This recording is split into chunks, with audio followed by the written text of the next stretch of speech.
আগে নিজের জন্য শপিং করতাম আর এখন শুধু মেয়ের জন্য শপিং করি। গুড আফটারনুন, কেমন আছো সবাই?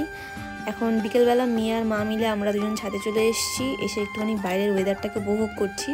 কদিন ধরে টানা বৃষ্টি হচ্ছে, তো এখন একটুখানি থেমেছে, ওই জন্য মেয়েটাকে নিয়ে একটু বাইরে বেরিয়েছি। ও বাইরে বেরোতে পারে না বৃষ্টির মধ্যে, ওই জন্য একটুখানি মন খারাপ হয় ওরও। দেখো বাইরে এসে কি সুন্দর হাসছে। এরপরে চলে এসেছি নিচে, একটা পার্সেল এসেছিলো সেটাকে খুলবো বলে।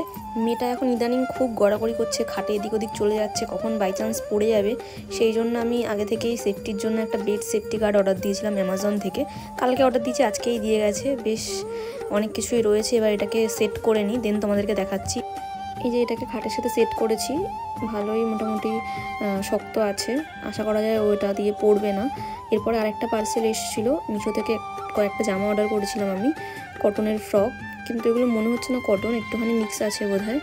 তবুও আমি এটাকে একটুখানি ধুয়ে দেখবো, যদি নরম হয়ে যায় তবে তো কটন, তবে রেখে দেবো। কালারগুলো কিন্তু খুব মিষ্টি মিষ্টি এসে, যেমন দেখিয়েছিল ফোনে তেমনই এসেছে। তো আজকের ভিডিওটা এই পর্যন্ত, দেখা হচ্ছে পরে একটা ভিডিওতে। Tata, bye bye, see you.